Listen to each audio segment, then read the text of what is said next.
Muy buenas noches con todos. Les saluda Carol Cueto García, directora de la Comisión de Conversatorios del Centro de Estudios de Derecho Tributario de la Universidad de San Martín de Porres, sede TRIUCMP. Agradecemos a cada uno de ustedes por participar en nuestro primer conversatorio público, el mismo que está siendo transmitido por nuestra página oficial de Facebook. Los presentes conversatorios van a contar con la participación de destacados profesionales y profesores de Derecho Tributario, quienes disertarán sobre diversos temas especializados en la materia. Quiso mencionar que al finalizar la ponencia se seleccionarán las preguntas que ustedes convengan en los comentarios, a fin de que nuestro expositor las absuelva. Por ello, las preguntas deberán hacerse como máximo hasta las 7:30. En esta oportunidad y como sesión inaugural de los conversatorios públicos, veremos el tema de amortización y depreciación, para lo cual tenemos el honor de contar con la participación del doctor Gonzalo Escalante, quien es abogado por la Universidad Católica San Pablo con mención en gestión pública, magíster en Derecho Empresarial por la Escuela de Posgrado de San Francisco Javier, Escuela de Negocios, cuenta con estudios de maestría en Ciencias Contables y Financieras, con mención en Tributación Fiscal y Empresarial en la Universidad San Martín de Porres, contando además con otros títulos de posgrado en materia fiscal. Asimismo, es miembro del Instituto Peruano de Derecho Tributario y de la International Fiscal Association, Grupo Perú. Cuenta con diversos artículos publicados en materia tributaria y es actualmente profesor titular de Derecho Tributario en la Universidad Católica San Pablo. Además, se desempeña como socio del área fiscal del estudio Segarra Aguilar Abogados. Pues bien, agradeciendo de antemano la asistencia de todos los que nos acompañan en nuestro primer conversatorio público, doy paso al doctor Gonzalo Escalante a fin de que pueda iniciar con su ponencia. Adelante, doctor.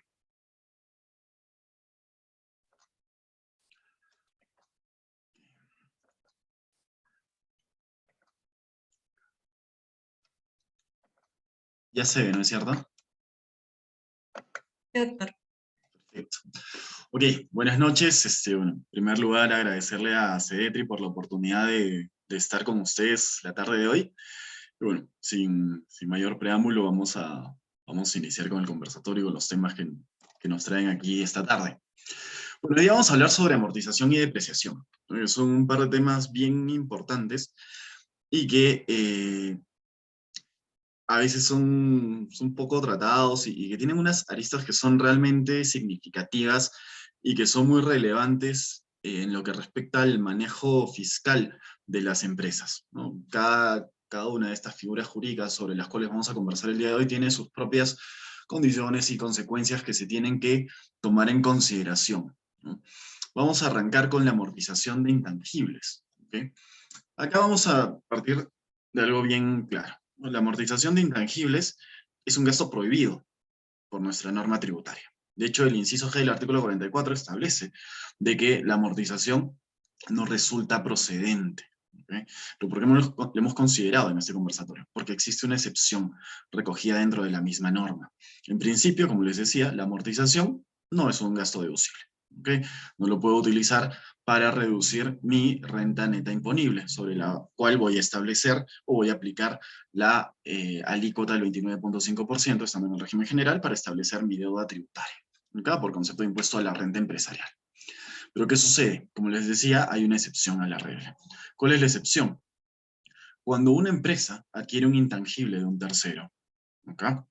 Y este intangible tiene una duración limitada, es susceptible de ser amortizado. Yo puedo recuperar la inversión realizada por la adquisición de este intangible. ¿Okay? Tengo dos opciones, de hecho. Puedo amortizarlas en el plazo máximo de 10 años, deducir este costo de la inversión que estoy realizando en un plazo máximo de 10 años, o en su defecto deducirlo como gasto en el ejercicio en el cual se está incurriendo en el mismo. Son dos opciones, pero tengo esa condición. ¿Okay? Tiene que ser un intangible adquirido de un tercero, esto quiere decir que tiene que haber un precio pagado por la adquisición del mismo, y tiene que tratarse un intangible de duración limitada. ¿Okay? Un par de slides más adelante vamos a conversar sobre qué es un intangible de duración limitada y cuáles no se consideran como tales según la normativa tributaria. Pero además existe otra condición adicional, ¿okay? Que es que estos intangibles, al momento de ser adquiridos por las empresas que van a realizar la amortización o la deducción como gasto, no pueden haberlos adquirido vía aporte. ¿Eso qué quiere decir? que un accionista o un sujeto que quiere adquirir la condición de accionista dentro de la empresa no puede transferir la propiedad de de este intangible vía aporte, porque de ser este el caso, no resultaría aplicable su deducción, ya sea como gasto, ni vía amortización, incluso si es que estamos ante un intangible de duración limitada. ¿Ok? Entonces, esas son las condiciones que tienen que observar las empresas y que tienen que tener muy presente si es que quieren utilizar eficientemente el costo de los intangibles o el valor de los mismos para reducir el impacto fiscal en un determinado ejercicio, ¿no? Reduciéndolos ya sea como gasto o vía amortización. Ahora, como les había dicho, vamos a conversar sobre qué son los intangibles de duración limitada, ¿no? Y cuáles no lo son. En primer término, como les decía, la excepción a la regla es que un intangible de duración limitada sí puede ser susceptible de amortización. ¿Ok? Para esto tiene que haber una transferencia de la propiedad del mismo. ¿No? No puede ser una cesión que resulte temporal, ¿ok? O que se permite el uso del intangible como tal, porque en ese supuesto no sería susceptible de ser amortizado. ¿Ok? Ahora, como habíamos señalado previamente, el intangible tiene que ser de duración limitada. ¿Ok? Dentro de los ejemplos establecidos dentro de la norma, como intangibles de duración limitada, tenemos a las patentes, los modelos de utilidad, derechos de autor, los derechos de llave, sería la cartera de clientes, los diseños o modelos, e incluso los softwares, ¿no? Porque sabemos que los softwares van a caer en obsolescencia en un determinado periodo de tiempo, ¿okay? Sobre la base de la innovación tecnológica. Y se establece también dentro de la norma que no son intangibles de duración limitada en ningún supuesto las marcas de fábrica y el goodwill, ¿no? El fondo de comercio, que es esta plusvalía inherente a cualquier negocio en marcha y que se ve constituida justamente por la buena imagen que puede tener dentro de un mercado, la relación con sus trabajadores, sus líneas de crédito y la reputación que tiene dicha compañía, ¿no? Que son bienes, como les dije, forman parte de cualquier negocio en marcha y que devienen del desarrollo mismo de manera regular, ¿no? Por lo tanto, mientras el negocio continúe desarrollando sus actividades u operaciones, el goodwill se va a mantener. Bajo esta premisa, no estaríamos ante un intangible de duración limitada, ¿no? Y por lo tanto, no sería susceptible de ser amortizado. Ahora, finalmente, hay que tener en cuenta que el plazo de amortización bajo ningún escenario puede ser inferior al número de ejercicios gravables que resten para la utilización del derecho sobre el intangible. Por ejemplo, si tenemos una patente cuya duración es de 8 años al momento de su adquisición, okay, la amortización no podrá hacerse por un plazo menor. ¿Okay? El plazo máximo siempre será 10, pero en este caso, en el ejemplo que les estoy proponiendo, no se podrá exceder no podrá ser inferior a los 8 años que restan para hacer el uso exclusivo de dicho intangible de duración limitada. Ahora, vamos a considerar, o vamos a tratar un poco la jurisprudencia, ¿okay? Que va a ser una herramienta recurrente dentro de la presente exposición, ¿no? Porque es importante saber qué nos dice el Tribunal Fiscal y cómo podemos entender las figuras jurídicas que están plasmadas dentro de la normativa tributaria. En este sentido, tenemos esta resolución del 2012, ¿no? Que nos habla de el goodwill. Igual yo más o menos conceptualicé hace unos minutos. ¿Qué es el goodwill? ¿No? Son estos atributos que persiguen o que siguen y existen como consecuencia del desarrollo de una determinada actividad económica empresarial.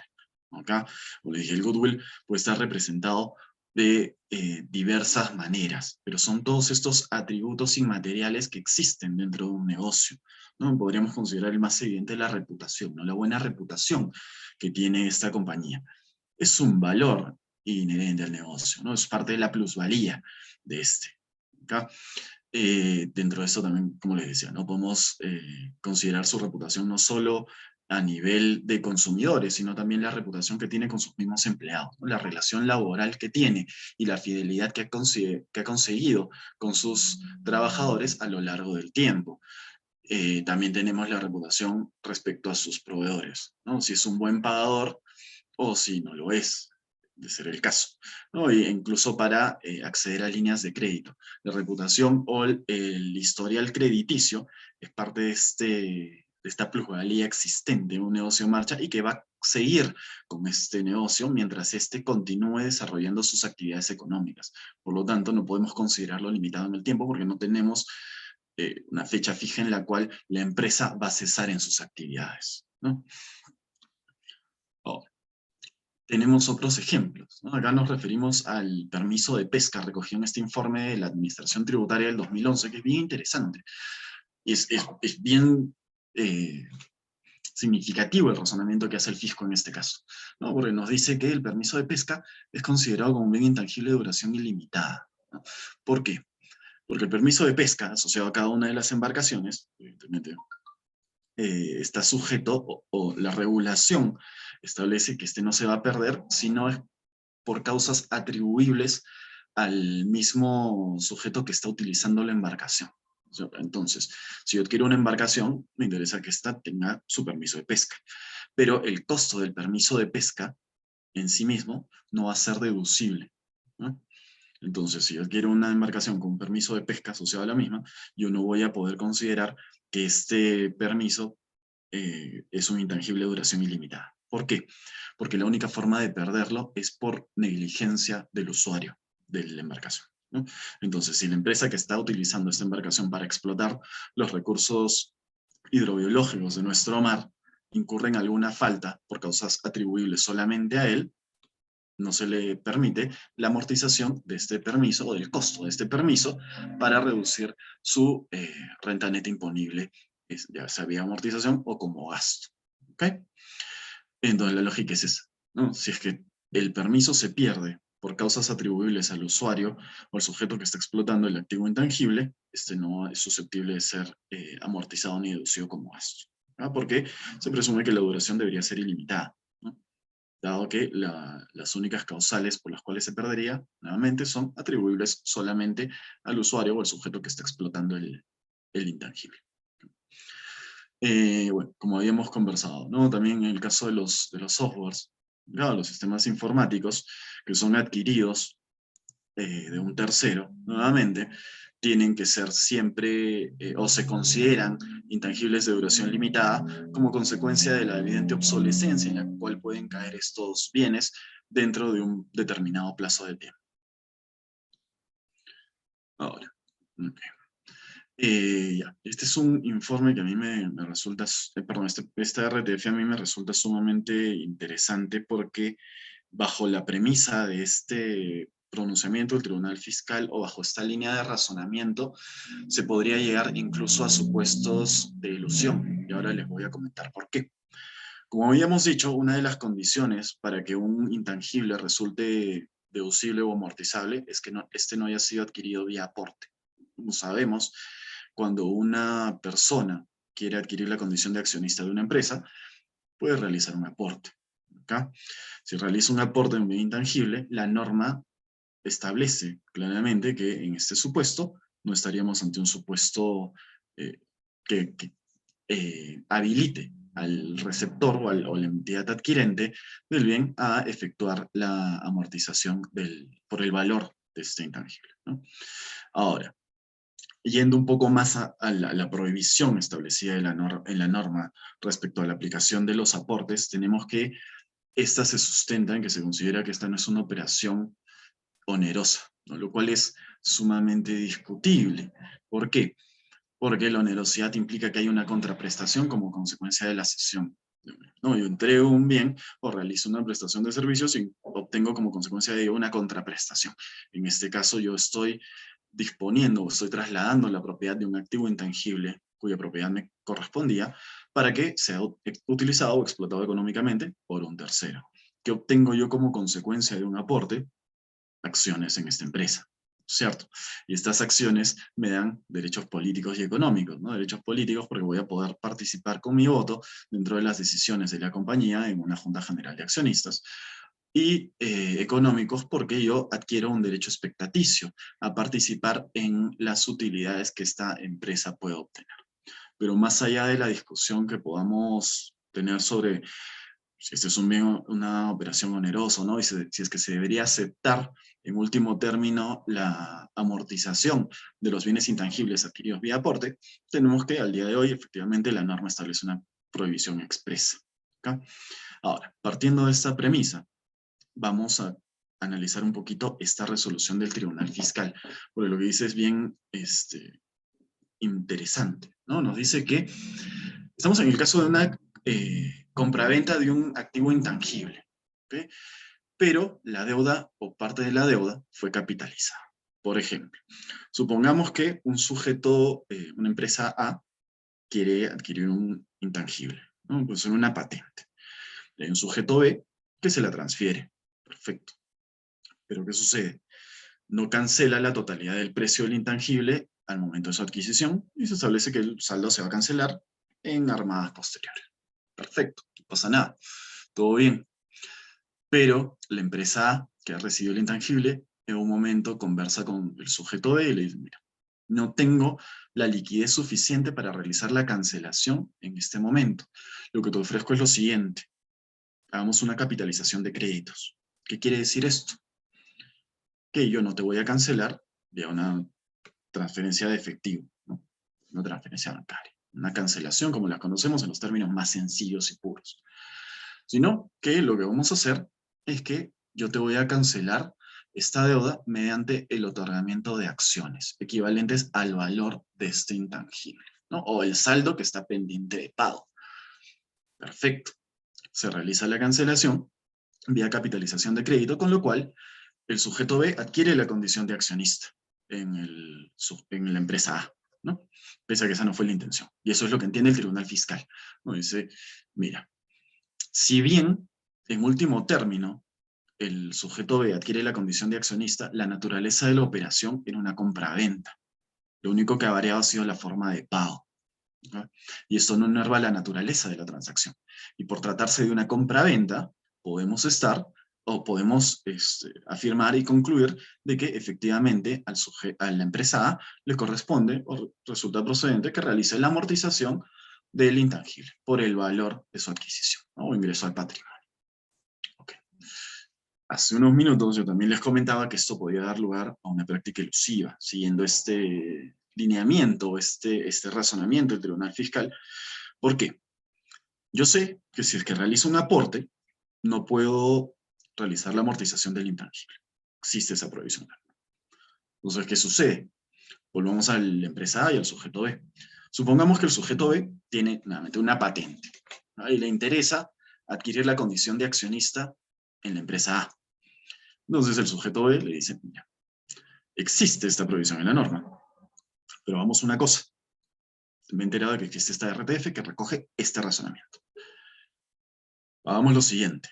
Yo voy a realizar, o vamos a hacer un contrato de compra-venta por la patente, yo te la traslado, y supongamos que el precio de la patente sean 500.000 soles. ¿No? Me paga 50.000, y por el resto, los 450 faltantes, me emites acciones. Hacemos una capitalización de crédito. Y a través de esta operación, me cancelas el saldo pendiente. ¿Okay? ¿Qué estaríamos logrando en esa operación? ¿No? El objetivo ulterior era realizar una traslación de un tangible, pero obteniendo como consecuencia de esta transferencia la condición de accionista dentro de la empresa. ¿Se logró? Sí, se logró. ¿Okay? ¿Se evitó la prohibición establecida dentro de la normativa tributaria? Siguiendo lo que dice el Tribunal Fiscal, podríamos decir que sí, ¿no?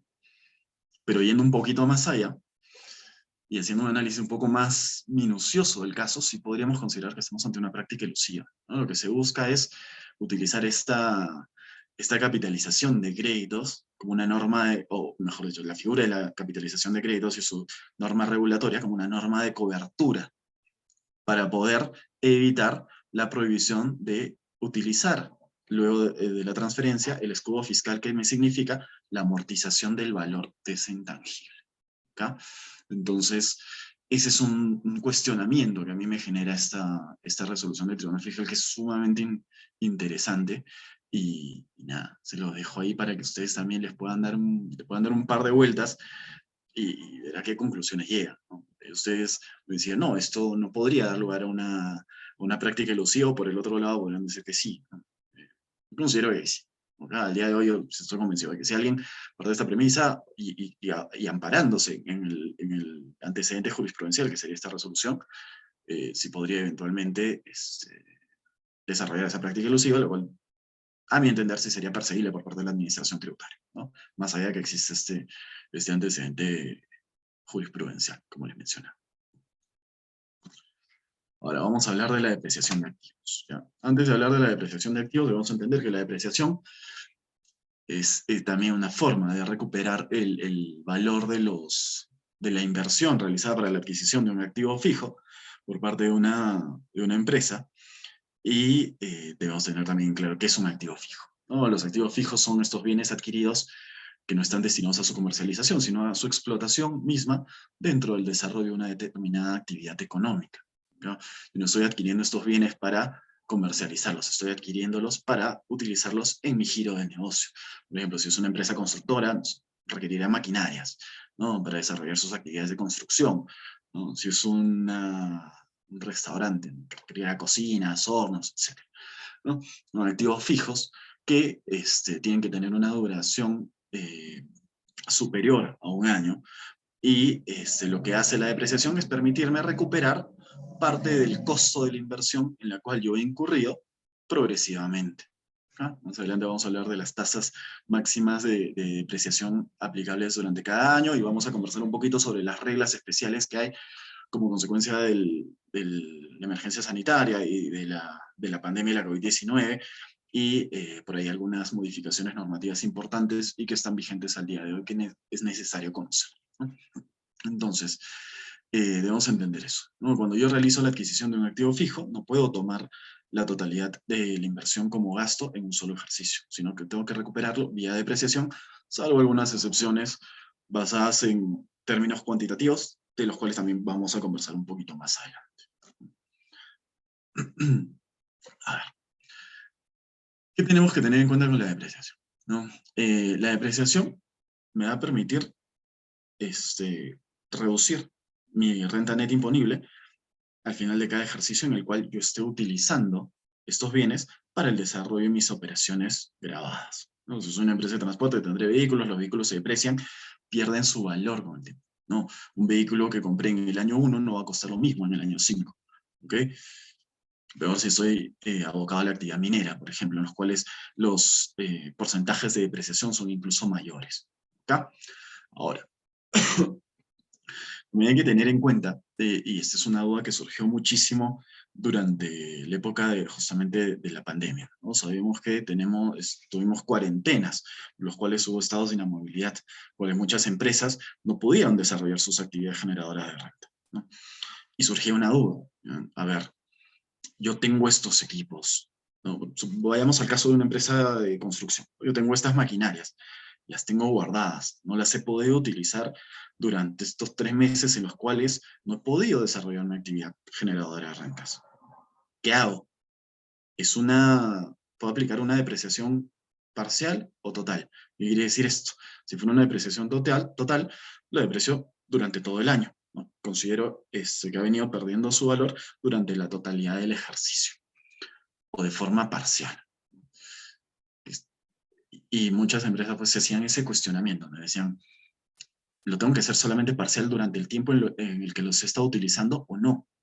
¿Qué tratamiento le debo dar en este caso? Porque justamente este último párrafo del artículo 38 de la Ley del Impuesto a la Renta nos dice que cuando los bienes del activo fijo solo se afectan parcialmente a la producción de rentas, las depreciaciones se efectuarán en la proporción correspondiente, ¿ya? Ese es un cuestionamiento que yo les voy a dejar ahí un poquito en el aire, y más adelante vamos a dar la respuesta sobre la base de la jurisprudencia, porque el Tribunal Fiscal ya se pronunció al respecto. No exclusivamente, la jurisprudencia que tenemos no refleja o no se aboca exclusivamente al ámbito de la pandemia, pero es un ejemplo bastante válido, porque tenemos un supuesto de fuerza mayor en el cual las empresas no han podido utilizar sus activos fijos, ¿no? Y su cuestionamiento era sumamente válido.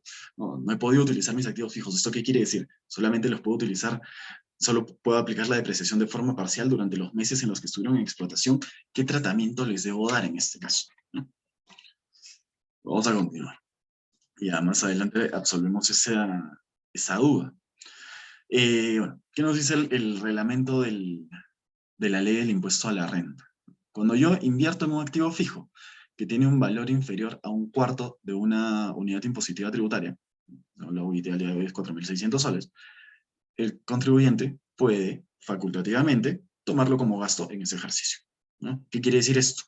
Yo estoy realizando la inversión en un activo fijo que no supera este monto. Por lo tanto, puedo tomarlo como gasto en el ejercicio en el cual incurrí en el mismo, más allá de que tenga la condición de activo fijo, ¿no? ¿Esto qué quiere decir? Que lo voy a utilizar por un periodo superior a un año, ¿no?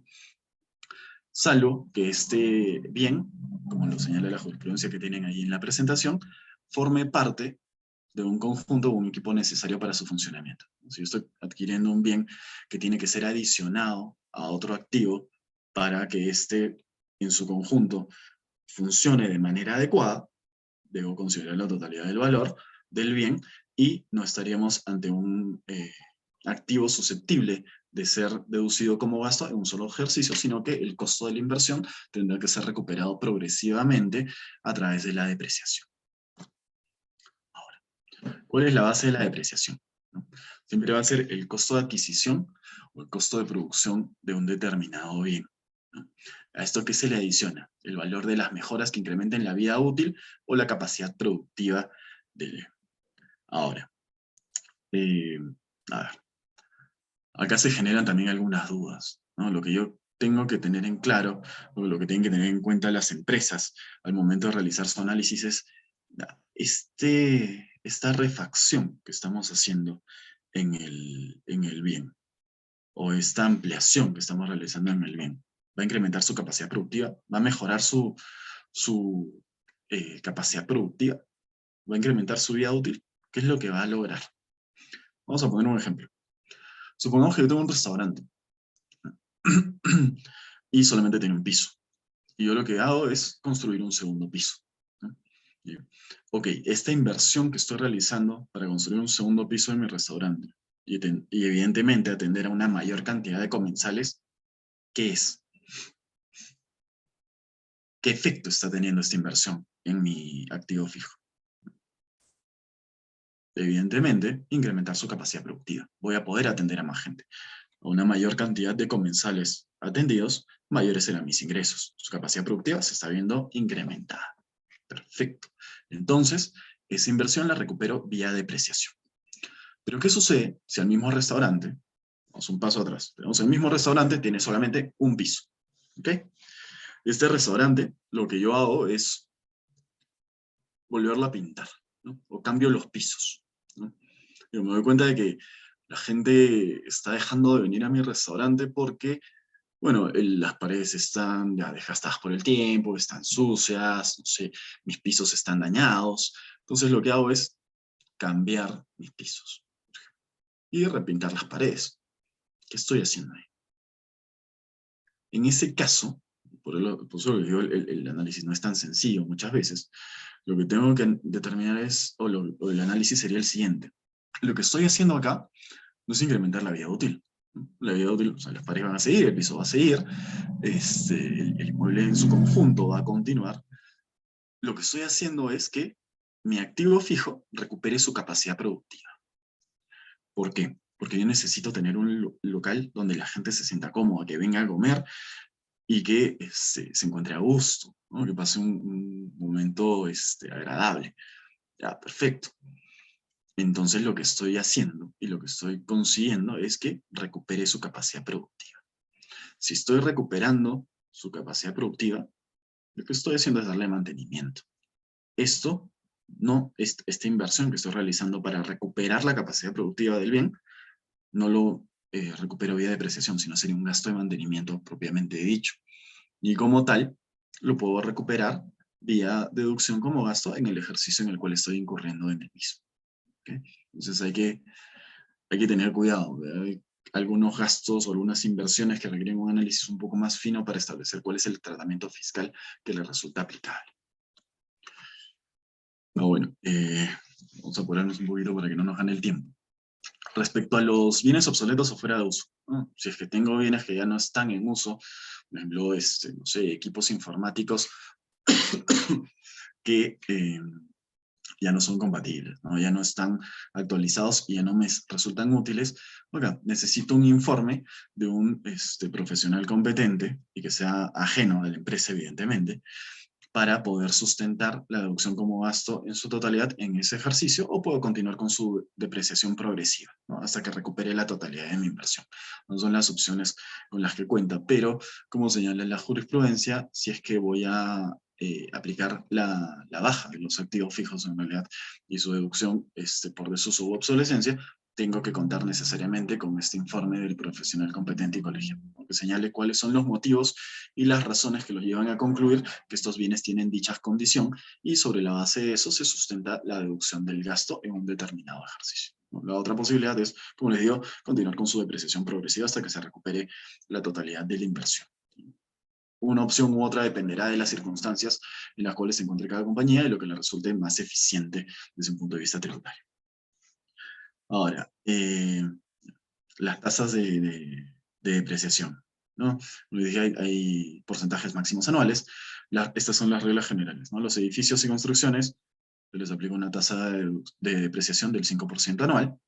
Y, bueno, el ganado de trabajo y reproducción, 25%, vehículos de transporte terrestre, 20%, maquinaria y equipos utilizados para la actividad minera, 20%, equipos de procesamiento de datos. Hay que analizar qué es un equipo de procesamiento de datos. No todos los equipos electrónicos califican como tales. 25%, maquinarias y equipos adquiridos luego del 1 de enero del 91, 10%, y otros bienes del activo fijo. El resto del excedente, la regla por default que se aplica al resto de activos, una tasa del 10%. ¿Ok? Como máximo. Ahora, la depreciación tiene como requisito su contabilización. Tiene que estar registrada dentro de la contabilidad de la empresa para que se le aplique esta deducción en los términos generales ahí expuestos. Ok. Este es otro informe interesante de la administración tributaria. Nos dice que los bienes adquiridos a título gratuito, los bienes del que forman parte del activo fijo y que son adquiridos a título gratuito, pueden ser depreciados, ¿no? Siempre que sean utilizados en la actividad generadora de renta agravada y desarrollo de actividad económica. Ahora, el cuestionamiento evidente sería, ok, pero a ver, ¿por qué un bien del activo fijo estaría... Perdón, ¿por qué un bien que forma parte del activo fijo pero que ha sido adquirido a título gratuito podría ser susceptible de ser depreciado, ¿no? ¿Qué sucede? Nosotros sabemos de que, conforme a la normativa del impuesto a la renta, bueno, nuestro ordenamiento recoge 3 teorías para grabar una determinada operación o transacción con el impuesto a la renta. Tenemos la teoría del flujo de riqueza, ¿no? Cualquier ingreso proveniente de terceros se encuentra grabado con el impuesto a la renta. Si una empresa recibe un bien vía donación, es una transferencia a título gratuito, ¿no? Pero se tiene que reconocer el valor del bien, ¿okay? Para efectos tributarios. Este ingreso, esta percepción del activo por parte de la compañía adquirente, está grabado con el impuesto a la renta. ¿Sobre qué base? Sobre la base del valor del bien, ¿no? Entonces, este bien va a estar afecto al impuesto a la renta, y en tanto este activo sea utilizado para generar rentas grabadas, será susceptible de ser depreciado, ¿no? Sobre la base, nuevamente, de este valor que ya mencionamos. Vamos. Este informe es bien interesante, ¿no? ¿Qué sucede? Acá tenemos que refrescar algunos conceptos que quizás ustedes ya conozcan, ¿no? Como el costo computable. ¿Qué sucede? El costo computable o el valor en libro. ¿Qué pasa? Si tenemos un activo que fue adquirido, supongamos una maquinaria que está sujeta a una depreciación del 10%, y esta maquinaria fue adquirida al valor de 100, ¿no? Perfecto. Si le aplicamos una depreciación del 10%, en el año 3, su valor será de 80, ¿no es cierto? Me costó 100, le aplicamos la depreciación del 10% en el año 1, en el año 2, y en el año 3 su costo computable es de 80. ¿Qué nos dice este informe de SUNAT? A ver, tú contabilizaste la depreciación, ¿ok? Pero no aplicaste la deducción. No recuperaste ese 10%, no lo dedujiste como gasto en el año 1 y en el año 2, ¿no? Y en el año 3, tú lo vas a vender, ¿no? La empresa podría partir de la premisa y decir, a ver, si yo no apliqué la deducción por depreciación en el año 1 y en el año 2, mi costo computable sigue siendo 100, porque yo no me he beneficiado de la depreciación. Y lo que dice este informe es lo contrario. Donde dice, a ver, Si tú la contabilizaste y no la depreciaste, lamentablemente es negligencia tuya. O sea, por un descuido tuyo, el costo computable se considera como si efectivamente hubieras utilizado esa depreciación. ¿Ok? Y para efectos tributarios, tu costo computable va a ser 80 y no los 100. ¿Ok? Entonces, supongamos que para el ejemplo, tú vendes este bien en 120. El ingreso grabado no va a ser la diferencia entre 100 y los 120, sino va a ser la diferencia entre los 80 y los 120. Más allá de que tú no hayas tomado la depreciación en los primeros 2 ejercicios en los cuales efectivamente te correspondía hacerlo. Ahora, ¿qué tendría que hacer una empresa que se encuentra en tales circunstancias y quiere recuperar o utilizar efectivamente la deducción de esa depreciación que les correspondía al año 1 y 2? Bueno, rectificar sus declaraciones juradas de estos ejercicios y considerar esa depreciación como deducible para efectos de la determinación de su renta neta en dichos años. Ok, bueno, algunos puntos adicionales, ¿no? Si el inmueble no ha ingresado al patrimonio de la empresa, no procede la depreciación, y la depreciación siempre va a empezar a computarse desde el ejercicio en el cual se inicia su explotación para la obtención de renta grabada. Perfecto. Ahora cerramos el cuestionamiento que nos hicimos hace unos minutos respecto a la afectación parcial de rentas, ¿no? Y volvemos al caso de la pandemia, ¿no? Y la cuarentena. Una empresa constructora que tiene sus maquinarias en su almacén porque no puede utilizarlas, no puede desarrollar su actividad generadora de rentas, no puede realizar actividades de construcción, ¿no? ¿Qué hacemos con esta empresa? Nos dice, tengo esa duda, solo he utilizado mis maquinarias de forma parcial, ¿no? Durante los meses en los cuales la cuarentena no ha estado vigente y he podido continuar con mis operaciones de forma regular. ¿Eso quiere decir que la depreciación la aplico solo en estos ejercicios o cuándo es que puedo aplicarla? ¿Ok? Y la respuesta también nos la da la jurisprudencia, ¿no? El Tribunal Fiscal nos dice, a ver, un ratito, ¿qué es una afectación parcial? Una afectación parcial se da cuando los bienes son destinados tanto para la generación de rentas grabadas como para la generación de rentas que no están grabadas.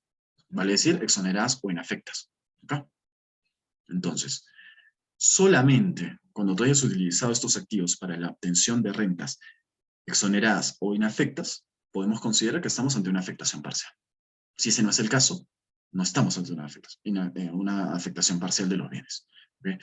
Si es que por razones ajenas a la voluntad del contribuyente, como por ejemplo caso fortuito, fuerza mayor, como el caso que se ve en la cuarentena, ¿no? Tenemos una norma expresa que impedía el desarrollo de determinadas actividades, ¿no? O cuando se determina un periodo de veda, por ejemplo, ¿no? Para la explotación eh, de ciertos bienes, ¿no? Por ejemplo, para el desarrollo de la actividad de pesca, ¿no? Tenemos ahí periodos de veda establecidos normativamente.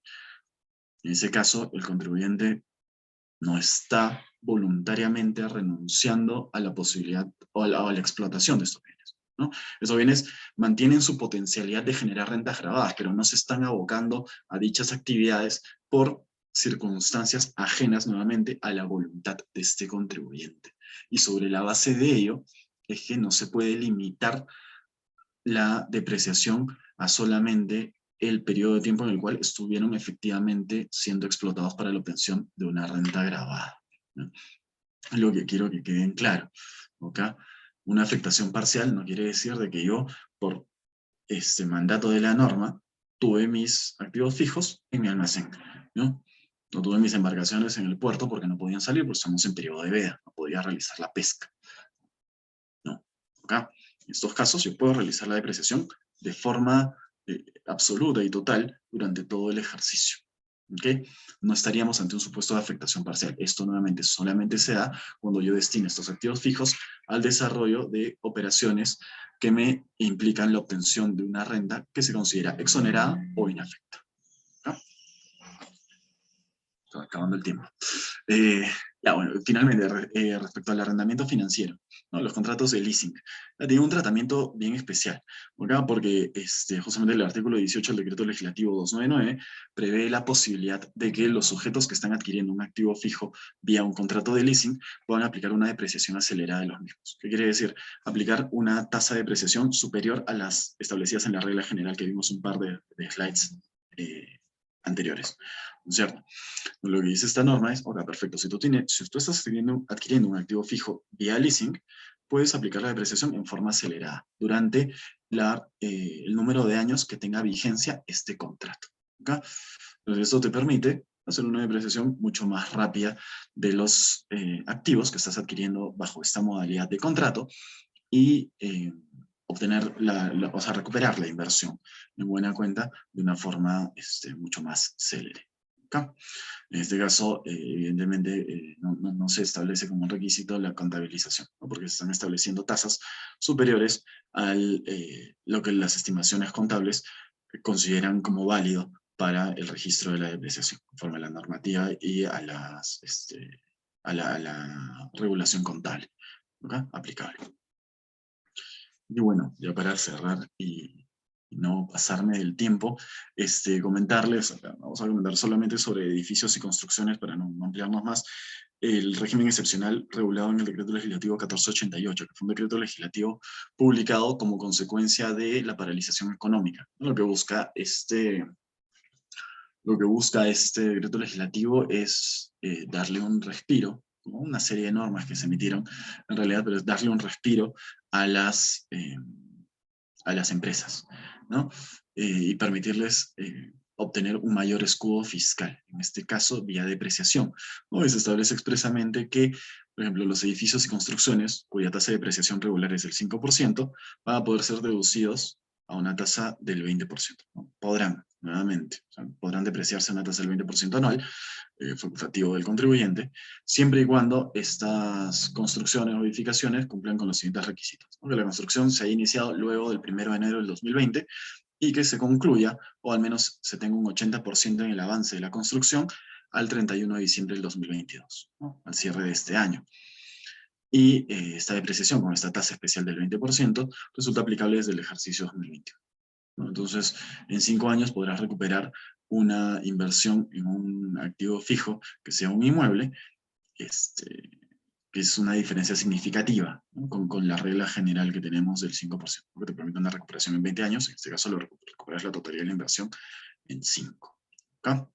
Y finalmente señalar que esta regla no resulta aplicable a aquellos bienes cuya construcción de forma total o parcial haya iniciado antes del 1 de enero del 2020. El parámetro temporal son este lapso que va entre el 1 de enero del 2020 hasta el 31 de diciembre del 2022. ¿Okay? Y nada, eso creo que estoy dentro del tiempo.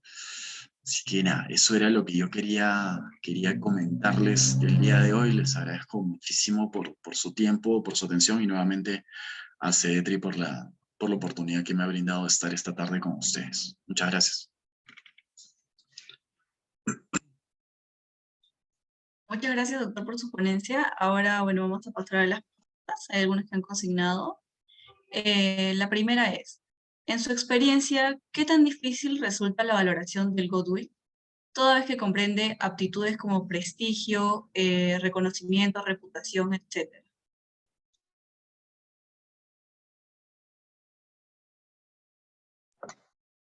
Ya. Bueno, a ver, varía mucho de rubro en rubro. Acá, cuando se está adquiriendo una línea de negocio, es importante que al momento de la adquisición de la misma se establezca, pero en realidad la complejidad varía muchísimo del rubro del cual estemos hablando, ¿no? Si estamos hablando de, por ejemplo, una adquisición de una clínica, es distinto el análisis que se tiene que realizar porque tenemos que hacer una revisión completa de cómo está esta compañía, ¿no? Por eso es el due diligence previo a la transferencia de la línea de negocio. Pero ciertamente sí reviste mucha complejidad dependiendo de el rubro en el cual nos encontremos y de la envergadura que tenga la empresa o la línea de negocio que estamos pretendiendo adquirir a través de la operación. Es bastante complicado establecer un parámetro fijo, ¿no? Porque no, es variable dependiendo de la transacción que estemos analizando. Ok, doctor, muchas gracias. Ahora vamos con la segunda pregunta. Nos indica, respecto al procedimiento de baja de los bienes obsoletos o en desuso del activo, el informe técnico dictaminado por profesional competente y colegiado ¿Debe contener necesariamente fecha cierta? O sea, sí, a ver.